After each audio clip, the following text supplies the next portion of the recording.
ಶಾಂತಿ. ಮಧುರಾತಿ ಮಧುರ ಶಿವ ಪರಮಾತ್ಮ ತಂದೆಯ ಮಧುರ ಮಹಾವಾಕ್ಯವನ್ನು ಕೇಳೋಣ. ಇಂದಿನ ಮುರಳಿಯ ದಿನಾಂಕವಾಗಿದೆ 3/10/2025. ಪ್ರಾತಃ ಮುರಳಿ ಬಾಪ್ತಾದ ಮಧುಬನ್. ಮಧುರ ಮಕ್ಕಳೇ, ನೀವು ಸತ್ಯವಾದ ಪತಂಗಗಳಾಗಿದ್ದೀರಿ. ನೀವೀಗ ಪರಂಜ್ಯೋತಿಗೆ ಬಲಿಹಾರಿಯಾಗುತ್ತೀರಿ. ಈ ಬಲಿಹಾರಿಯಾಗುವುದರ ನೆನಪಾರ್ಥ ಹಬ್ಬವೇ ಈ ದೀಪಾವಳಿಯಾಗಿದೆ. ಇಂದಿನ ಪ್ರಶ್ನೆಯಾಗಿದೆ, ತಂದೆಯು ತನ್ನ ಮಕ್ಕಳಿಗೆ ಯಾವ ಸಮಾಚಾರವನ್ನು ತಿಳಿಸಿದ್ದಾರೆ? ಉತ್ತರ: ತಂದೆಯು ತಿಳಿಸಿದರು, ನೀವಾತ್ಮಗಳು ನಿರ್ವಾಣಧಾಮದಿಂದ ಹೇಗೆ ಬರುತ್ತೀರಿ ಮತ್ತು ನಾನು ಹೇಗೆ ಬರುತ್ತೇನೆ, ನಾನು ಯಾರಾಗಿದ್ದೇನೆ, ಏನು ಮಾಡುತ್ತೇನೆ, ಹೇಗೆ ರಾಮರಾಜ್ಯವನ್ನು ಸ್ಥಾಪನೆ ಮಾಡುತ್ತೇನೆ, ಹೇಗೆ ನೀವು ಮಕ್ಕಳಿಗೆ ರಾವಣನ ಮೇಲೆ ವಿಜಯವನ್ನು ಪ್ರಾಪ್ತಿ ಮಾಡಿಸುತ್ತೇನೆ ಎಂದು. ಇವೆಲ್ಲ ಮಾತುಗಳನ್ನು ನೀವು ಮಕ್ಕಳು ಈಗ ತಿಳಿದುಕೊಂಡಿದ್ದೀರಿ. ನಿಮ್ಮ ಜ್ಯೋತಿಯು ಜಾಗೃತವಾಗಿದೆ.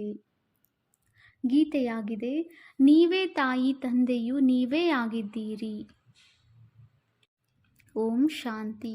ಮಧುರಾತಿ ಮಧುರ ಆತ್ಮಿಕ ಮಕ್ಕಳು, ಗೀತೆಯನ್ನು ಕೇಳಿದಿರಿ. ಆತ್ಮಗಳು ಈ ಸ್ಥೂಲ ಕರ್ಮೇಂದ್ರಿಯಗಳಿಂದ ಗೀತೆಯನ್ನು ಕೇಳಿದಿರಿ. ಗೀತೆಯಲ್ಲಿ ಮೊದಲು ಎಲ್ಲವೂ ಸರಿಯಾಗಿತ್ತು. ಕೊನೆಯಲ್ಲಿ ಕೆಲವೊಂದು ಭಕ್ತಿಯ ಶಬ್ದಗಳಿದ್ದವು. ನಾವು ನಿಮ್ಮ ಚರಣದ ಧೂಳಾಗಿದ್ದೇವೆಂದು ಆ ಹಾಡಿನಲ್ಲಿತ್ತು. ಮಕ್ಕಳು ಚರಣದ ಧೂಳಾಗುವರೆ? ಇದು ತಪ್ಪಾಗಿದೆ. ತಂದೆಯು ಮಕ್ಕಳಿಗೆ ಸರಿಯಾದ ಶಬ್ದಗಳನ್ನು ತಿಳಿಸುತ್ತಾರೆ. ಎಲ್ಲಿಂದ ನೀವು ಮಕ್ಕಳು ಬರುತ್ತೀರೋ ತಂದೆಯು ಅಲ್ಲಿಂದ ಬರುತ್ತಾರೆ. ಅದು ನಿರ್ವಾಣಧಾಮವಾಗಿದೆ. ಮಕ್ಕಳಿಗೆ ಎಲ್ಲರ ಬರುವಿಕೆಯ ಸಮಾಚಾರವನ್ನಂತೂ ತಿಳಿಸಿದ್ದಾರೆ. ತಮ್ಮ ಪರಿಚಯವನ್ನೂ ತಿಳಿಸಿದ್ದಾರೆ. ನಾನು ಹೇಗೆ ಬರುತ್ತೇನೆ, ಬಂದು ಏನು ಮಾಡುತ್ತೇನೆ, ರಾಮರಾಜ್ಯವನ್ನು ಸ್ಥಾಪನೆ ಮಾಡುವ ಅರ್ಥವಾಗಿ ರಾವಣನ ಮೇಲೆ ಜಯವನ್ನು ಪ್ರಾಪ್ತಿ ಮಾಡಿಸುತ್ತಾರೆ. ಮಕ್ಕಳಿಗೆ ತಿಳಿದಿದೆ, ರಾಮರಾಜ್ಯ ಮತ್ತು ರಾವಣ ರಾಜ್ಯ ಈ ಧರಣಿಯ ಮೇಲೆ ಆಗುತ್ತದೆ. ನೀವೀಗ ವಿಶ್ವದ ಮಾಲೀಕರಾಗುತ್ತೀರಿ. ಧರಣಿ, ಆಕಾಶ, ಸೂರ್ಯ ಇತ್ಯಾದಿ ಎಲ್ಲವೂ ನಿಮ್ಮ ಕೈಯಲ್ಲಿ ಬಂದು ಬಿಡುತ್ತವೆ. ಆದ್ದರಿಂದಲೇ ರಾವಣ ರಾಜ್ಯವು ಇಡೀ ವಿಶ್ವದಲ್ಲಿ ಮತ್ತು ರಾಮರಾಜ್ಯವು ಇಡೀ ವಿಶ್ವದಲ್ಲಿ ಇರುತ್ತದೆ ಎಂದು ಹೇಳುತ್ತಾರೆ. ರಾವಣ ರಾಜ್ಯದಲ್ಲಿ ಎಷ್ಟು ಕೋಟಿ ಮನುಷ್ಯರಿದ್ದಾರೆ, ರಾಮರಾಜ್ಯದಲ್ಲಿ ಕೆಲವರೇ ಇರುತ್ತಾರೆ. ನಂತರ ನಿಧಾನವಾಗಿ ವೃದ್ಧಿಯಾಗುತ್ತದೆ. ರಾವಣ ರಾಜ್ಯವು ಬಹಳ ವೃದ್ಧಿಯಾಗುತ್ತದೆ, ಏಕೆಂದರೆ ಮನುಷ್ಯರು ವಿಕಾರಿಗಳಾಗಿ ಬಿಡುತ್ತಾರೆ. ರಾಮರಾಜ್ಯದಲ್ಲಿ ನಿರ್ವಿಕಾರಿಗಳಾಗಿರುತ್ತಾರೆ. ಇದು ಮನುಷ್ಯರದೇ ಕಥೆಯಾಗಿದೆ. ಅಂದಾಗ ರಾಮನು ಬೇಹದ್ದಿನ ಮಾಲೀಕ, ರಾವಣನು ಬೇಹದ್ದಿನ ಮಾಲೀಕನಾಗಿದ್ದಾರೆ. ಈಗ ಅನೇಕ ಧರ್ಮಗಳ ವಿನಾಶವೆಂದು ಗಾಯನವಿದೆ. ತಂದೆಯು ಕಲ್ಪವೃಕ್ಷದ ಪರಿಚಯವನ್ನೂ ತಿಳಿಸಿದ್ದಾರೆ.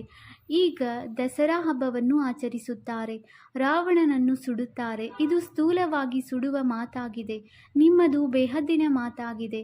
ರಾವಣನನ್ನು ಕೇವಲ ಭಾರತವಾಸಿಗಳೇ ಸುಡುತ್ತಾರೆ. ಎಲ್ಲೆಲ್ಲಿ ಭಾರತವಾಸಿಗಳು ಹೆಚ್ಚಾಗಿ ಇರುತ್ತಾರೆಯೋ ಅಲ್ಲಲ್ಲಿ ರಾವಣನನ್ನು ಸುಡುತ್ತಾರೆ. ಅದು ಹದ್ದಿನ ದಸರಾ ಆಗಿದೆ. ಲಂಕೆಯಲ್ಲಿ ರಾವಣನು ರಾಜ್ಯ ಮಾಡುತ್ತಿದ್ದನು.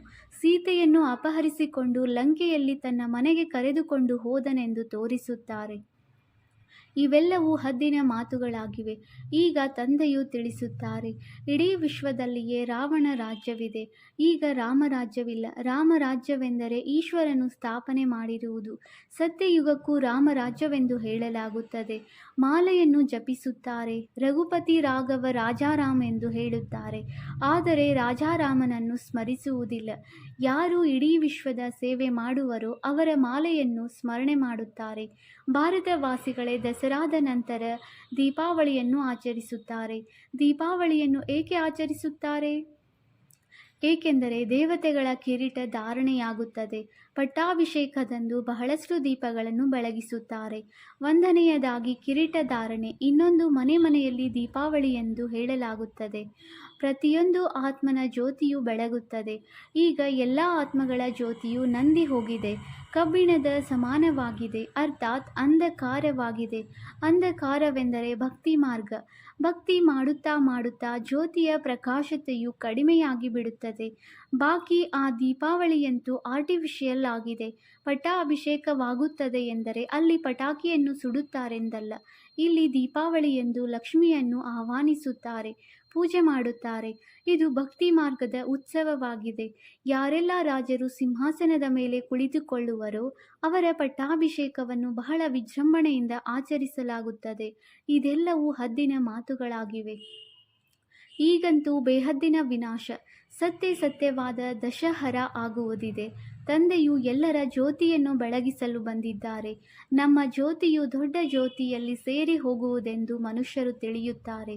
ಬ್ರಹ್ಮ ಸಮಾಜಿಗಳ ಮಂದಿರದಲ್ಲಿಯೂ ಸದಾ ಜ್ಯೋತಿಯು ಬೆಳಗುತ್ತದೆ. ಹೇಗೆ ಪತಂಗಗಳು ಜ್ಯೋತಿಯ ಸುತ್ತಲೂ ಪ್ರದಕ್ಷಿಣೆ ಮಾಡಿ ಬಲಿಹಾರಿಯಾಗುತ್ತದೆಯೋ ಹಾಗೆಯೇ ನಮ್ಮ ಆತ್ಮವೂ ಸಹ ಈಗ ದೊಡ್ಡ ಜ್ಯೋತಿಯಲ್ಲಿ ಲೀನವಾಗುವುದೆಂದು ತಿಳಿಯುತ್ತಾರೆ. ಇದರ ಮೇಲೆ ದೃಷ್ಟಾಂತವನ್ನೂ ಮಾಡುತ್ತಾರೆ. ನೀವಂತೂ ಅರ್ಧಕಲ್ಪದ ಪ್ರಿಯತಮೆಯರಾಗಿದ್ದೀರಿ. ನೀವು ಬಂದು ಒಬ್ಬ ಪ್ರಿಯತಮನ ಮೇಲೆ ಬಲಿಹಾರಿಯಾಗಿದ್ದೀರಿ. ಸುಡುವ ಮಾತಿಲ್ಲ. ಹೇಗೆ ಆ ಪ್ರಿಯತಮನು ಪ್ರಿಯತಮೆಯರು ಒಬ್ಬರು ಇನ್ನೊಬ್ಬರಿಗೆ ಆಕರ್ಷಿತರಾಗುತ್ತಾರೆ. ಇಲ್ಲಿ ಇವರೊಬ್ಬರೇ ಪ್ರಿಯತಮನಾಗಿದ್ದಾರೆ, ಉಳಿದೆಲ್ಲರೂ ಪ್ರಿಯತಮೆಯರಾಗಿದ್ದೀರಿ. ನಾವೆಲ್ಲ ಪ್ರಿಯತಮೆಯರು ಆ ಪ್ರಿಯತಮನನ್ನು ಭಕ್ತಿ ಮಾರ್ಗದಲ್ಲಿ ನೆನಪು ಮಾಡುತ್ತಾ ಇರುತ್ತೇವೆ. ಹೇ ಪ್ರಿಯತಮನೇ, ತಾವು ಬಂದರೆ ನಾವು ನಿಮಗೆ ಬಲಿಹಾರಿಯಾಗುವೆವು. ನಿಮ್ಮ ವಿನಃ ಮತ್ಯಾರನ್ನೂ ನೆನಪು ಮಾಡುವುದಿಲ್ಲ. ಈಗ ನೀವು ಮಕ್ಕಳದು. ಇದು ದೈಹಿಕ ಪ್ರೀತಿಯಲ್ಲ. ಆ ಪ್ರಿಯತಮನು ಪ್ರಿಯತಮೆಯರಿಗೆ ಪರಸ್ಪರ ದೈಹಿಕ ಪ್ರೀತಿ ಇರುತ್ತದೆ. ಒಬ್ಬರು ಇನ್ನೊಬ್ಬರನ್ನು ನೋಡುತ್ತಲೇ ಇರುತ್ತಾರೆ. ನೋಡಿ ತೃಪ್ತರಾಗುತ್ತಾರೆ. ಇಲ್ಲಂತೂ ಒಬ್ಬನೇ ಪ್ರಿಯತಮನಿದ್ದಾರೆ, ಉಳಿದೆಲ್ಲರೂ ಪ್ರಿಯತಮೆಯರಾಗಿದ್ದೀರಿ. ಎಲ್ಲರೂ ತಂದೆಯನ್ನು ನೆನಪು ಮಾಡುತ್ತೀರಿ. ಬಲೆ, ಕೆಲವರು ಪ್ರಕೃತಿಯನ್ನು ಪೂಜಿಸುತ್ತಾರೆ. ಆದರೂ ಸಹ ಹೇ ಭಗವಂತ, ಹೇ ಪರಮಾತ್ಮನೆಂದು ಬಾಯಿಂದ ಅವಶ್ಯವಾಗಿ ಬರುತ್ತದೆ. ನಮ್ಮ ದುಃಖವನ್ನು ದೂರ ಮಾಡು ಎಂದು ಎಲ್ಲರೂ ಅವರನ್ನು ಕರೆಯುತ್ತಾರೆ. ಭಕ್ತಿ ಮಾರ್ಗದಲ್ಲಂತೂ ಬಹಳ ಮಂದಿ ಪ್ರಿಯತಮೆಯರಿರುತ್ತಾರೆ. ಕೆಲವರನ್ನು ಕೆಲವರು ಪ್ರೀತಿಸುತ್ತಾರೆ. ಹನುಮಂತನನ್ನು ಎಷ್ಟು ಮಂದಿ ಪ್ರೀತಿಸಬಹುದು? ಎಲ್ಲರೂ ತಮ್ಮ ತಮ್ಮ ಪ್ರಿಯತಮನ ಚಿತ್ರವನ್ನು ಇಟ್ಟುಕೊಂಡು ಪರಸ್ಪರ ಸೇರಿ ಅವರ ಪೂಜೆ ಮಾಡುತ್ತಾರೆ. ಪೂಜೆ ಮಾಡಿ ಪ್ರಿಯತಮನನ್ನು ನೀರಿನಲ್ಲಿ ಮುಳುಗಿಸಿ ಬಿಡುತ್ತಾರೆ. ಇದಕ್ಕೆ ಅರ್ಥವೇ ಇಲ್ಲ. ಆದರೆ ಇಲ್ಲಿ ಆ ಮಾತಿಲ್ಲ. ಈ ನಿಮ್ಮ ಪ್ರಿಯತಮನು ಸದಾ ಸುಂದರ ಪಾವನನಾಗಿದ್ದಾರೆ ಎಂದು ಶ್ಯಾಮನಾಗುವುದಿಲ್ಲ. ತಂದೆಯು ಯಾತ್ರಿಕನಾಗಿ ಬಂದು ಎಲ್ಲರನ್ನೂ ಸುಂದರರನ್ನಾಗಿ ಮಾಡುತ್ತಾರೆ. ನೀವು ಸಹ ಯಾತ್ರಿಕರಲ್ಲವೇ? ದೂರ ದೇಶದಿಂದ ಬಂದು ಇಲ್ಲಿ ಪಾತ್ರವನ್ನು ಅಭಿನಯಿಸುತ್ತೀರಿ. ನಿಮ್ಮಲ್ಲಿಯೂ ನಂಬರ್ವಾರ್ ಪುರುಷಾರ್ಥದನುಸಾರ ತಿಳಿದುಕೊಳ್ಳುತ್ತಾರೆ. ನೀವೀಗ ತ್ರಿಕಾಲದರ್ಶಿಗಳಾಗಿ ಬಿಟ್ಟಿದ್ದೀರಿ. ರಚಯಿತ ಮತ್ತು ರಚನೆಯ ಆದಿ ಮಧ್ಯ ಅಂತ್ಯವನ್ನು ತಿಳಿದುಕೊಂಡಿದ್ದೀರಿ. ಆದ್ದರಿಂದ ನೀವು ತ್ರಿಕಾಲದರ್ಶಿ ಬ್ರಹ್ಮಕುಮಾರ ಕುಮಾರಿಯರಾಗಿದ್ದೀರಿ. ಹೇಗೆ ಜಗದ್ಗುರು ಇತ್ಯಾದಿಯಾಗಿ ಬಿರುದು ಸಿಗುತ್ತದೆಯಲ್ಲವೇ? ನಿಮಗೆ ಈ ಬಿರುದು ಸಿಗುತ್ತದೆ, ಸ್ವದರ್ಶನ ಚಕ್ರಧಾರಿಗಳು ಎಂದು. ನಿಮಗೆ ಎಲ್ಲದಕ್ಕಿಂತ ಒಳ್ಳೆಯ ಬಿರುದು ಸಿಗುತ್ತದೆ. ನೀವು ಬ್ರಾಹ್ಮಣರೇ ಸ್ವದರ್ಶನ ಚಕ್ರಧಾರಿಗಳಾಗಿದ್ದೀರೋ ಅಥವಾ ಶಿವತಂದೆಯೂ ಆಗಿದ್ದಾರೆಯೇ? ಶಿವತಂದೆಯೂ ಆಗಿದ್ದಾರೆ. ಹೌದು, ಏಕೆಂದರೆ ಆತ್ಮವು ಶರೀರದ ಜೊತೆ ಸ್ವದರ್ಶನ ಚಕ್ರಧಾರಿಯಾಗುತ್ತದೆಯಲ್ಲವೇ? ತಂದೆಯೂ ಸಹ ಇವರಲ್ಲಿ ಬಂದು ತಿಳಿಸಿಕೊಡುತ್ತಾರೆ. ಶಿವತಂದೆಯು ಸ್ವದರ್ಶನ ಚಕ್ರಧಾರಿಯಾಗಿರದಿದ್ದರೆ ನಿಮ್ಮನ್ನು ಹೇಗೆ ಮಾಡುವರು? ಅವರು ಎಲ್ಲರಿಗಿಂತ ಸರ್ವಶ್ರೇಷ್ಠ ಆತ್ಮನಾಗಿದ್ದಾರೆ. ದೇಹಕ್ಕೆ ಹೇಳಲಾಗುವುದಿಲ್ಲ. ಆ ಶ್ರೇಷ್ಠ ತಂದೆಯೇ ಬಂದು ನಿಮ್ಮನ್ನು ಶ್ರೇಷ್ಠರನ್ನಾಗಿ ಮಾಡುತ್ತಾರೆ. ಸ್ವದರ್ಶನ ಚಕ್ರಧಾರಿ ಆತ್ಮಗಳ ವಿನಃ ಯಾರೂ ಆಗಲು ಸಾಧ್ಯವಿಲ್ಲ. ಯಾವ ಆತ್ಮಗಳು ಯಾರು ಬ್ರಾಹ್ಮಣ ಧರ್ಮದಲ್ಲಿದ್ದಾರೆಯೋ ಅವರು ಶೂದ್ರ ಧರ್ಮದಲ್ಲಿದ್ದಾಗ ತಿಳಿದುಕೊಂಡಿರಲಿಲ್ಲ. ಈಗ ತಂದೆಯ ಮೂಲಕ ನೀವು ಎಲ್ಲವನ್ನೂ ಅರಿತಿದ್ದೀರಿ. ಎಷ್ಟು ಒಳ್ಳೊಳ್ಳೆಯ ಮಾತುಗಳಿವೆ. ನೀವೇ ಕೇಳುತ್ತೀರಿ ಮತ್ತು ಖುಷಿ ಪಡುತ್ತೀರಿ. ಹೊರಗಿನವರು ಈ ಮಾತುಗಳನ್ನು ಕೇಳಿದರೆ ಓಹೋ, ಇದು ಬಹಳ ಶ್ರೇಷ್ಠ ಜ್ಞಾನವೆಂದು ಆಶ್ಚರ್ಯಪಡುವರು. ನೀವು ಸಹ ಈ ರೀತಿ ಸ್ವದರ್ಶನ ಚಕ್ರಧಾರಿಗಳಾಗಿ ಆಗ ಚಕ್ರವರ್ತಿ ರಾಜರು, ವಿಶ್ವದ ಮಾಲೀಕರಾಗುತ್ತೀರಿ ಎಂಬುದನ್ನು ತಿಳಿಸಿ. ಆದರೆ ಅವರು ಇಲ್ಲಿಂದ ಹೊರಗೆ ಹೋದರೆಂದರೆ ಸಮಾಪ್ತಿ. ಮಾಯೆಯು ಇಷ್ಟು ಶಕ್ತಿಶಾಲಿಯಾಗಿದೆ. ಇಲ್ಲಿಯದು ಇಲ್ಲಿಯೇ ಉಳಿದುಕೊಳ್ಳುತ್ತದೆ. ಹೇಗೆ ಗರ್ಭದಲ್ಲಿ ಮಗು ಪ್ರತಿಜ್ಞೆ ಮಾಡಿ ಹೊರಬರುತ್ತದೆ, ಆದರೂ ಸಹ ಅಲ್ಲಿಯದು ಅಲ್ಲಿಯೇ ಉಳಿದುಕೊಳ್ಳುತ್ತದೆ. ನೀವು ಪ್ರದರ್ಶಿನಿ ಮೊದಲಾದವುಗಳಲ್ಲಿ ತಿಳಿಸಿಕೊಡುತ್ತೀರಿ. ಚೆನ್ನಾಗಿದೆ ಎಂದು ಹೇಳುತ್ತಾರೆ. ಜ್ಞಾನವು ಬಹಳ ಚೆನ್ನಾಗಿದೆ, ನಾನು ಈ ರೀತಿ ಪುರುಷಾರ್ಥ ಮಾಡುತ್ತೇನೆ, ಹಾಗೆ ಮಾಡುತ್ತೇನೆ ಎಂದು ಹೇಳುತ್ತಾರಷ್ಟೇ. ಹೊರಗೆ ಹೋದರೆಂದರೆ ಅಲ್ಲಿಯದು ಅಲ್ಲಿಯೇ ಉಳಿದುಕೊಳ್ಳುತ್ತದೆ. ಆದರೂ ಸಹ ಅಲ್ಪ ಸ್ವಲ್ಪ ಪ್ರಭಾವವಿರುತ್ತದೆ. ಅವರು ಮತ್ತೆಂದೂ ಬರುವುದಿಲ್ಲವೆಂದಲ್ಲ, ಬಂದೇ ಬರುತ್ತಾರೆ. ವೃಕ್ಷದ ವೃದ್ಧಿಯಾಗುತ್ತಾ ಹೋಗುತ್ತದೆ. ವೃಕ್ಷವು ವೃದ್ಧಿಯಾದಂತೆ ಮತ್ತೆ ಎಲ್ಲರನ್ನೂ ಸೆಳೆಯುತ್ತೀರಿ. ಈಗಂತೂ ಇದು ರವರವ ನರಕವಾಗಿದೆ. ಗರುಡ ಪುರಾಣದಲ್ಲಿಯೂ ಇಂತಹ ಭಯಾನಕ ಮಾತುಗಳನ್ನು ಬರೆದಿದ್ದಾರೆ. ಸ್ವಲ್ಪವಾದರೂ ಭಯವಿರಲಿ ಎಂದು ಮನುಷ್ಯರಿಗೆ ಇದನ್ನು ತಿಳಿಸುತ್ತಾರೆ. ಮನುಷ್ಯರು ಚೇಳು ಹಾವುಗಳಾಗಿ ಬಿಡುತ್ತಾರೆಂಬ ಮಾತು ಅದರಿಂದಲೇ ಬಂದಿದೆ. ತಂದೆಯು ತಿಳಿಸುತ್ತಾರೆ, ನಾನು ನಿಮ್ಮನ್ನು ವಿಷಯ ವೈತರಣಿ ನದಿಯಿಂದ ಹೊರತೆಗೆದು ಕ್ಷೀರಸಾಗರದಲ್ಲಿ ಕಳುಹಿಸುತ್ತೇನೆ. ಮೂಲತಃ ನೀವು ಶಾಂತಿಧಾಮದ ನಿವಾಸಿ, ನಂತರ ಸುಖಧಾಮದಲ್ಲಿ ಪಾತ್ರವನ್ನಭಿನಯಿಸಲು ಬಂದಿರಿ. ಈಗ ಮತ್ತೆ ಶಾಂತಿಧಾಮ ಸುಖಧಾಮಕ್ಕೆ ಹೋಗುತ್ತೀರಿ. ಈ ಧಾಮವನ್ನಂತೂ ನೆನಪು ಮಾಡುತ್ತೀರಲ್ಲವೇ? ನೀವು ಮಾತಾಪಿತ ಎಂದು ಹಾಡುತ್ತಾರೆ. ಆ ಅಪಾರ ಸುಖವು ಸತ್ಯಯುಗದಲ್ಲಿಯೇ ಇರುತ್ತದೆ. ಈಗ ಸಂಗಮವಾಗಿದೆ. ಅಂತಿಮದಲ್ಲಿ ತ್ರಾಹಿ ತ್ರಾಹಿ, ಅಯ್ಯೋ ಅಯ್ಯೋ ಎನ್ನುತ್ತಾರೆ, ಏಕೆಂದರೆ ಅತೀ ದುಃಖವಾಗುತ್ತದೆ. ನಂತರ ಸತ್ಯಯುಗದಲ್ಲಿ ಅತೀ ಸುಖವಿರುವುದು. ಇದು ಅತೀ ಸುಖ ಮತ್ತು ಅತೀ ದುಃಖದ ಆಟವು ಮಾಡಲ್ಪಟ್ಟಿದೆ.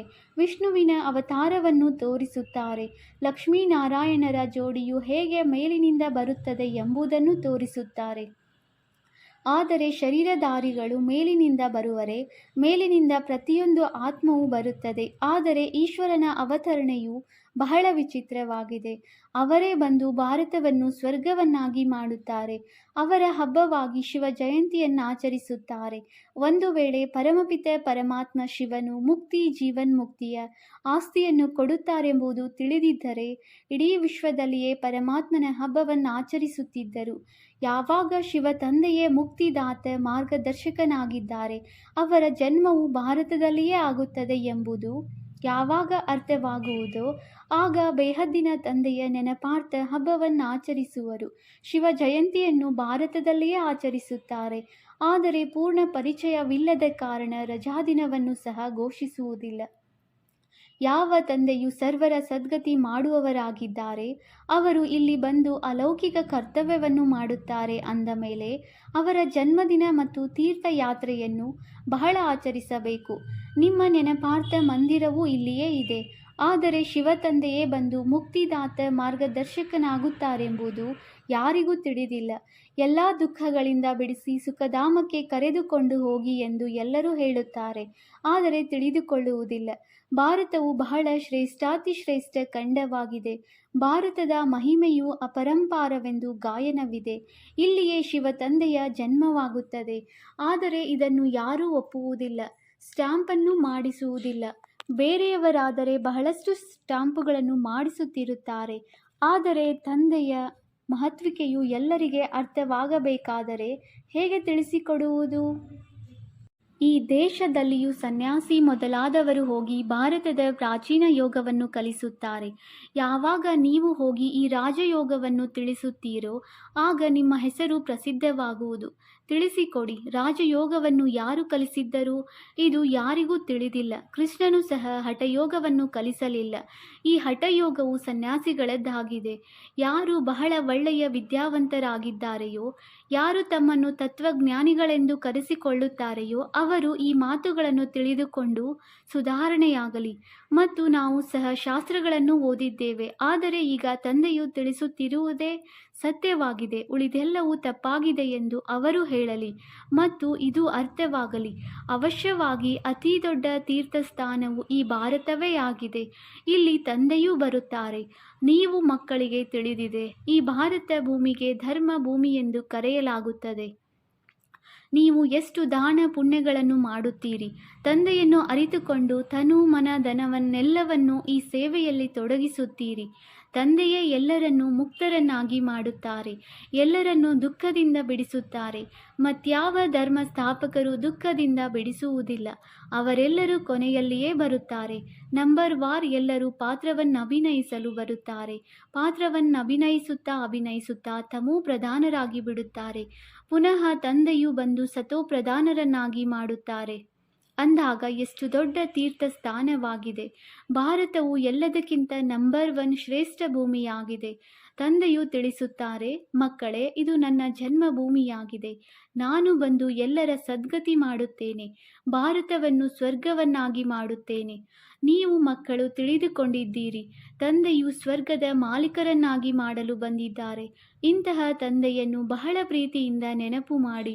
ನಿಮ್ಮನ್ನು ನೋಡಿ ಅನ್ಯರು ಮಾಡುವರು. ಇದಕ್ಕೆ ಅಲೌಕಿಕ ದಿವ್ಯ ಕರ್ಮವೆಂದು ಹೇಳಲಾಗುತ್ತದೆ. ಯಾರಿಗೂ ತಿಳಿಯುವುದಿಲ್ಲ ಎಂದು ತಿಳಿಯಬೇಡಿ.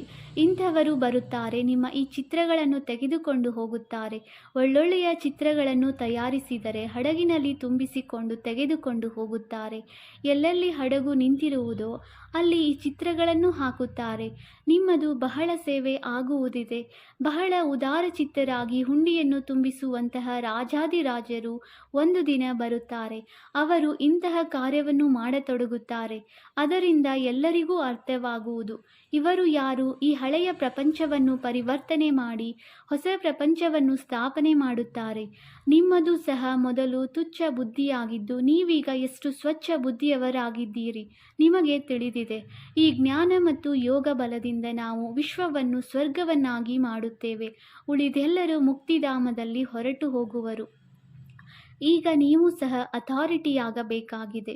ಬೇಹದ್ದಿನ ತಂದೆಯ ಮಕ್ಕಳಲ್ಲವೇ? ನೆನಪಿನಿಂದ ಶಕ್ತಿಯೂ ಸಿಗುತ್ತದೆ. ತಂದೆಗೆ ಸರ್ವಶಕ್ತಿವಂತನೆಂದು ಕರೆಯಲಾಗುತ್ತದೆ. ತಂದೆಯು ಎಲ್ಲ ವೇದಶಾಸ್ತ್ರಗಳ ಸಾರವನ್ನು ತಿಳಿಸುತ್ತಾರೆ. ಅಂದ ಮೇಲೆ ಮಕ್ಕಳಿಗೆ ಸರ್ವಿಸ್ನ ಎಷ್ಟೊಂದು ಉಮ್ಮಂಗವಿರಬೇಕು. ಮುಖದಿಂದ ಸದಾ ಜ್ಞಾನರತ್ನಗಳ ವಿನಃ ಮತ್ತೇನೂ ಬರಬಾರದು. ನೀವು ಪ್ರತಿಯೊಬ್ಬರೂ ರೂಪ ಬಸಂತರಾಗಿದ್ದೀರಿ. ನೀವು ನೋಡುವಿರಿ, ಇಡೀ ಪ್ರಪಂಚವೇ ಹಚ್ಚ ಹಸುರಾಗಿ ಬಿಡುತ್ತದೆ. ಎಲ್ಲವೂ ಹೊಸದು. ಅಲ್ಲಿ ದುಃಖದ ಹೆಸರೇ ಇರುವುದಿಲ್ಲ. ಪಂಚತತ್ವಗಳು ಸಹ ನಿಮ್ಮ ಸೇವೆಗಾಗಿ ಹಾಜರಿರುತ್ತವೆ. ಈಗ ಅವು ಡಿಸ್ಸರ್ವಿಸ್ ಮಾಡುತ್ತವೆ, ಏಕೆಂದರೆ ಮನುಷ್ಯರು ಯೋಗ್ಯರಿಲ್ಲ. ತಂದೆಯು ಈಗ ಯೋಗ್ಯರನ್ನಾಗಿ ಮಾಡುತ್ತಾರೆ. ಒಳ್ಳೆಯದು. ಮಧುರಾತಿ ಮಧುರ. ಅಗಲಿ ಹೋಗಿ ಮರಳಿ ಸಿಕ್ಕಿರುವ ಮಕ್ಕಳ ಪ್ರತಿ ಮಾತಾಪಿತ ಬಾಪ್ದಾದಾರವರ ನೆನಪು, ಪ್ರೀತಿ ಹಾಗೂ ಸುಪ್ರಭಾತ. ಆತ್ಮಿಕ ಮಕ್ಕಳಿಗೆ ಆತ್ಮಿಕ ತಂದೆಯ ನಮಸ್ತೆ. ನಾವು ಆತ್ಮಿಕ ಮಕ್ಕಳಿಂದ ಆತ್ಮಿಕ ತಂದೆಗೆ ನೆನಪು, ಪ್ರೀತಿ ಹಾಗೂ ನಮಸ್ತೆ ನಮಸ್ತೆ ನಮಸ್ತೆ. ಧಾರಣೆಗಾಗಿ ಮುಖ್ಯ ಸಾರ. Point number 1. ರೂಪ ಬಸಂತರಾಗಿ ಮುಖದಿಂದ ಸದಾ ಜ್ಞಾನ ರತ್ನಗಳನ್ನೇ ಹೊರ ಹಾಕಬೇಕಾಗಿದೆ. ಸರ್ವಿಸ್ನ ಉಮ್ಮಂಗವಿರಬೇಕಾಗಿದೆ. ನೆನಪಿನಲ್ಲಿ ಇರುವುದು ಮತ್ತು ಎಲ್ಲರಿಗೆ ತಂದೆಯ ನೆನಪನ್ನು ತರಿಸುವುದು, ಇದೇ ದಿವ್ಯ ಅಲೌಕಿಕ ಕಾರ್ಯ ಮಾಡಬೇಕಾಗಿದೆ. Point number 2. ಸತ್ಯ ಸತ್ಯ ಪ್ರಿಯತಮೆಯರಾಗಿ ಒಬ್ಬ ಪ್ರಿಯತಮನಿಗೆ ಬಲಿಹಾರಿಯಾಗಬೇಕಾಗಿದೆ. ಆಗ ಸತ್ಯ ದೀಪಾವಳಿಯಾಗುವುದು. ವರದಾನ: ವಿಶ್ವ ಮಹಾರಾಜನ ಪದವಿ ಪ್ರಾಪ್ತಿ ಮಾಡಿಕೊಳ್ಳುವಂತಹ ಸರ್ವಶಕ್ತಿಗಳ ಸ್ಟಾಕ್ನಿಂದ ಸಂಪನ್ನ ಭರ್ಪೂರ್ ಭವ. ಯಾರು ವಿಶ್ವ ಮಹಾರಾಜನ ಪದವಿ ಪ್ರಾಪ್ತಿ ಮಾಡಿಕೊಳ್ಳುವಂತಹ ಆತ್ಮಗಳಾಗಿದ್ದಾರೆ, ಅವರ ಪುರುಷಾರ್ಥ ಕೇವಲ ಅವರ ಪ್ರತಿ ಮಾತ್ರ ಇರುವುದಿಲ್ಲ. ತಮ್ಮ ಜೀವನದಲ್ಲಿ ಬರುವಂತಹ ವಿಘ್ನ ಅಥವಾ ಪರೀಕ್ಷೆಗಳಲ್ಲಿ ಪಾಸ್ ಮಾಡುವುದು, ಇದಂತೂ ಸಾಮಾನ್ಯವಾಗಿದೆ. ಆದರೆ ಯಾರು ವಿಶ್ವ ಮಹಾರಾಜನ್ ಆಗುವ ಆತ್ಮರಿದ್ದಾರೆ, ಅವರ ಬಳಿ ಈಗಿನಿಂದಲೇ ಸರ್ವಶಕ್ತಿಗಳ ಸ್ಟಾಕ್ ಸಂಪನ್ನವಾಗಿರುತ್ತದೆ. ಅವರ ಪ್ರತಿ ಸೆಕೆಂಡ್ ಪ್ರತಿ ಸಂಕಲ್ಪ ಅನ್ಯರ ಪ್ರತಿ ಇರುತ್ತದೆ. ತನು, ಮನ, ಧನ, ಸಮಯ, ಶ್ವಾಸ ಎಲ್ಲವೂ ವಿಶ್ವ ಕಲ್ಯಾಣದಲ್ಲಿ ಸಫಲವಾಗುತ್ತಿರುವುದು. ಸ್ಲೋಗನ್: ಒಂದು ಬಲಹೀನತೆಯೂ ಸಹ ಅನೇಕ ವಿಶೇಷತೆಗಳನ್ನು ಸಮಾಪ್ತಿ ಮಾಡಿಬಿಡುತ್ತದೆ. ಆದ್ದರಿಂದ ಬಲಹೀನತೆಗಳಿಗೆ ವಿಚ್ಛೇದನ ಕೊಟ್ಟು ಬಿಡಿ. ಅವ್ಯಕ್ತ ಸೂಚನೆ: ಸ್ವಯಂನ ಮತ್ತು ಸರ್ವರ ಪ್ರತಿ ಮನಸ್ಸ ಮೂಲಕ ಯೋಗದ ಶಕ್ತಿಗಳ ಪ್ರಯೋಗ ಮಾಡಿ. ತಮ್ಮ ಶುಭ ಭಾವನೆ, ಶ್ರೇಷ್ಠ ಕಾಮನೆ, ಶ್ರೇಷ್ಠ ವೃತ್ತಿ, ಶ್ರೇಷ್ಠ ಪ್ರಕಂಪನಗಳ ಮೂಲಕ ಯಾವುದೇ ಸ್ಥಾನದಲ್ಲಿರುತ್ತಾ ಮನಸ್ಸ ಮೂಲಕ ಅನೇಕ ಆತ್ಮರ ಸೇವೆ ಮಾಡಬಹುದು. ಇದರ ವಿಧಿಯಾಗಿದೆ ಲೈಟ್ ಹೌಸ್ ಮೈಟ್ ಹೌಸ್ ಆಗುವುದಾಗಿದೆ. ಇದರಲ್ಲಿ ಸ್ಥೂಲ ಸಾಧನ, ಅವಕಾಶ ಅಥವಾ ಸಮಯದ ತೊಂದರೆ ಇಲ್ಲ. ಕೇವಲ ಲೈಟ್ ಮೈಟ್ನಿಂದ ಸಂಪನ್ನರಾಗುವ ಅವಶ್ಯಕತೆ ಇದೆ. ಓಂ ಶಾಂತಿ.